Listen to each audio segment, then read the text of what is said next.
मरने वाले को लोग मूर्ख समझते हैं कि इसने तो एक्सीडेंट कर दिया, कि दवाई नहीं खाई, लिवर खराब कर दिया, किडनियां फेल कर दी।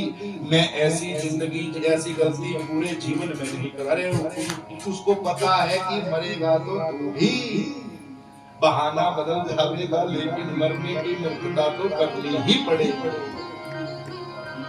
तो सुखदेव कहते हैं परीक्षित मरना तो है, मरने के बारे में ज्यादा सोचना नहीं चाहिए। मरना तो है, लेकिन याद करो तुम जब तक जी रहे हैं, जीवन तुम्हारे पास था, तब तक तुमने क्या किया।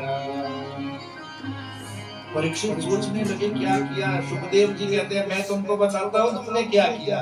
निद्रया रीयते राजन् रक्तं जववावे नचवावय दिवाचार्थे हया राजन्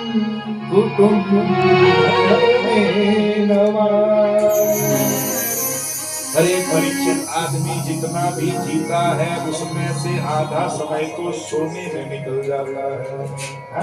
निकलता है कि नहीं? 12 घंटे का दिन, 12 घंटे की रात, 12 ना सोए तो 8 घंटे तो सोते ही हैं। दिन में सोते हैं वो अलग, तो आधा जीवन तो हमने सोने में निकाल दिया। और अब तो सोने की बड़ी बीमारी है।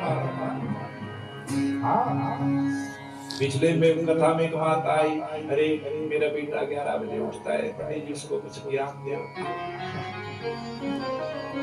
दो, उसको डंडा दो, उसको बाल्टी फेंको उसके ऊपर। ज्ञान का काम तो 7-8 बजे के लिए है। जो 7 बजे उठा है उसको ज्ञान दे 6 बजे उठे। 11 बजे उठने वाले को ज्ञान का प्रभाव नहीं होगा महाराज, उसको तो बाल्टी फेंको रोज उसके ऊपर, खुद सीख जाएगा। जब 7-8 बजे उठेगा तब उसको कुछ ज्ञान दिया। तो निद्रया आधा जीवन को हम सोने में ही काट देते हैं। और महाराज नक्तम जवावे नचवावय 8 घंटे की नौकरी है कि नहीं? मिनिमम रख लो 8 घंटे की नौकरी। लोग कहते हैं ब्राह्मण फ्री का खाते, 24 घंटे की ड्यूटी कोई देता है क्या? कौन सी नौकरी है जिसमें सुबह 4 बजे हमारा मन नहीं करता क्या सोने का? कल खेले थे थोड़ा सा, तो आज सुबह 3:55 का अलार्म बजा तो आंखें खुली, फिर सोचा 5 मिनट सो ही ले, फिर तो 4:22 हो गए महाराज। हाँ, ऐसी नौकरी दूसरी नहीं। अपना 10 बजे लगती है ड्यूटी, 8 बजे उठो, खाना बनाया खाओ, निकल जाओ नौकरी पे। वहां 2 लाख भी मिलते हैं तभी लगता है कम है। और हमारी 24 घंटा, फिर रात को छुट्टी कब होगी? लगभग 9-10 बजे। ऐसी ड्यूटी नहीं है। लेकिन महाराज यहाँ परीक्षित को समझा रहे हैं, आधा समय निकल गया सोने में, आधा निकल गया कमाने में। कुछ कभी बेटी का रिश्ता करना, कभी हल जोड़ना है, कभी शादी ब्याह में जाना है, कुटुंब भरने नवा, पेट का भरण पोषण करना है। सारा समय इसी में निकल गया। परीक्षित जीवन में क्या क्या, ये तो पशु भी कर रहे हैं, पशु भी सो रहे हैं, पशु भी खा रहे हैं, पशु की रिश्तेदारी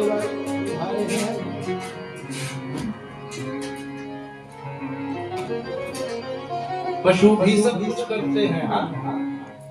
इसलिए तस्मात् भारत सर्वात्मा भगवान ईश्वरो हरिः श्रोतव्यः कीर्तितव्यः स्मर्तव्यः चेतथा भयम्।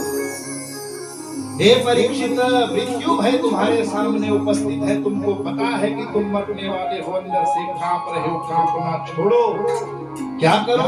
श्रोतव्यः, सबसे पहले भगवान की कथाएं सुनो, क्योंकि सुनने से भाव जागेगा, और भाव एक बार जग गया तो फिर भय भाग जाएगा।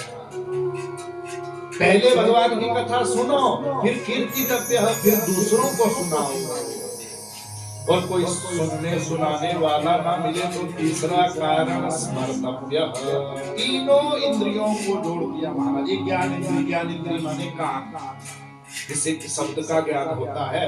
कथा सुनोगे तो कर्म ज्ञान इंद्री जुड़ गई, कथा सुनाओगे तो मुख है कर्म इंद्री, मुख जुड़ गया। और कोई सुनने सुनाने वाला ना हो तो हृदय से स्मरण दिल से होता है, तो हृदय से स्मरण करो, तीनों जुड़ गए, अंतःकरण भी जुड़ गया। और तीनों जब भगवान से जुड़ गए तब तो हम अमर हो गए। क्यों? ईश्वर